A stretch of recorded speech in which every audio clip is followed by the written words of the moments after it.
Assalamualaikum warahmatullahi wabarakatuh. Alhamdulillahirabbil alamin. Wassalatu wassalamu ala asyrafil anbiya'i wal mursalin wa ala alihi wa sahbihi ajma'in. Amma ba'd. Saudara sebangsa setanah air, saya ingin mengingatkan pada saudara sebangsa setanah air bahwa ritme pergantian kekuasaan per 5 tahun sekali sesuai Undang-Undang Dasar Indonesia 1945 harus kita pertahankan supaya tidak ada pemerintahan pusat yang diturunkan di tengah jalan. Ini prinsip penting yang harus kita pegang. Ya. Kecuali ada alasan yang bersifat extraordinary, yang sangat istimewa. Ya. Seperti misalnya sang presiden atau wakilnya terbukti melakukan tindakan pidana berat seperti membocorkan rahasia negara ke pihak asing demi mendapat imbalan materi atau keuangan, sehingga hakikatnya si presiden atau wakilnya telah menjual negara ke pihak asing. Atau juga misalnya si presiden dan si wapres tersangkut skandal moral yang menodai kebersihan kursi presiden atau kursi wakil presiden. Nah, saudara, pasal-pasal Undang-Undang Dasar yang berkaitan dengan pemakzulan atau impeachment terdiri dari pasal 7B yang terdiri dari 7 ayat. Nah, bisa diringkas proses panjang pemakzulan presiden dan atau wakil presiden, yaitu step pertama, DPR usul ke MPR tentang rencana pemakzulan. Usul itu bersyarat harus 2/3 dari 2/3 jumlah anggota DPR itu menyetujui pemakzulan. Saya ulangi, 2/3 dari 2/3 jumlah anggota DPR itu setuju akan adanya pemakzulan. Setelah itu, Mahkamah Konstitusi harus setuju usulan DPR itu dan Mahkamah Konstitusi punya waktu 90 hari.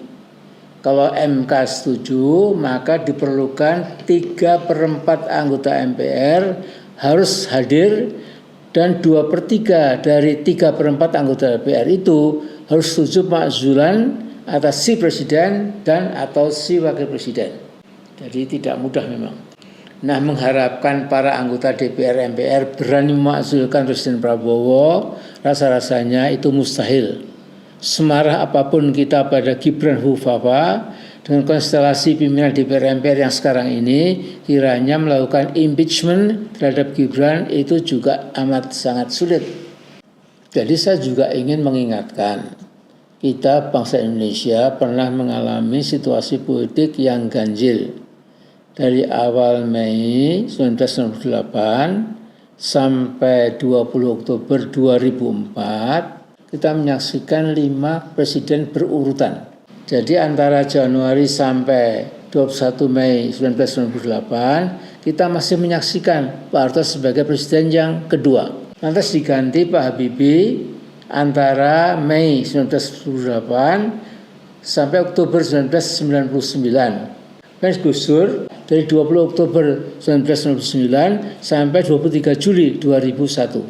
Lantas Mega dari 23 Juli 2001 sampai 20 Oktober 2004 sebagai presiden yang kelima. Dan Pak SBY dari 20 Oktober 2004 sampai selesai. Bang Yos atau Bang Sutioso pernah bilang sama saya kurang lebih, wah Mas Amin, saya ini jadi gubernur DKI yang bekerja di bawah 3 presiden, yakni Gus Dur, Bu Megawati, dan Pak SBY.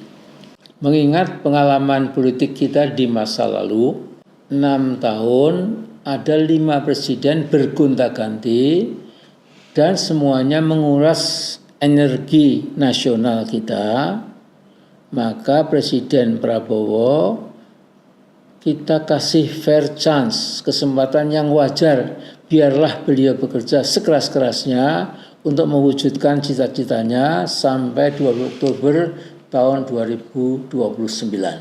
Kita main fair dan ya yang masuk akal saja lah ya. 8 cita atau astra cita yang digaungkan oleh Pak Prabowo, saya kira sangat bagus sebagai cita atau keinginan atau gagasan. Antara lain penguatan demokrasi Pancasila dan hak asasi manusia. Kemudian penguatan pertahanan dan keamanan nasional. Lantas penciptaan lapangan kerja dan pengembangan kewirausahaan. Kemudian juga pengembangan sumber daya manusia dan kesetaraan gender dan lain-lain. Saya berpendapat kondisi bangsa kita saat ini bukan hanya tidak baik-baik saja, tetapi bergerak makin eksplosif secara sosial politik. Saya tidak tahu persis berapa besar angka pengangguran terbuka yang diderita oleh masyarakat kita sekarang, ya, dan juga sejauh mana terjadi PHK yang semakin sering, ya. Angka-angkanya saya tidak mencari, maaf ya. Tapi saya sering mendatangi pengajian-pengajian di berbagai kota, terutama di Yogyakarta dan beberapa kabupaten di Jogja dan Jawa Tengah. Saya sempat melihat suasana lesu, apalagi di pasar-pasar tradisional. Jadi banyak pasar-pasar yang setelah jam 9 pagi itu sudah sepi pembeli. Padahal masih banyak pedagang yang bengong atau hanya mengisi waktu dengan mencet-mencet ponsel mereka, ya. Dan wajah riang dan ceria ibu-ibu pedagang pasar itu seperti sudah hilang entah kemana. Oleh karena itu saya pernah menganjurkan kurangi semaksimal mungkin suasana pesta pora para menteri, terutama Pak Prabowo. Jangan pernah joget-joget lagi dan sempat difoto. Begitu adegan-adegan bermewah-mewah sampai disiarkan ke publik, reaksi rakyat kita seragam, yaitu marah dan mengumpat. Nah, sementara saya kira itu dulu, ya.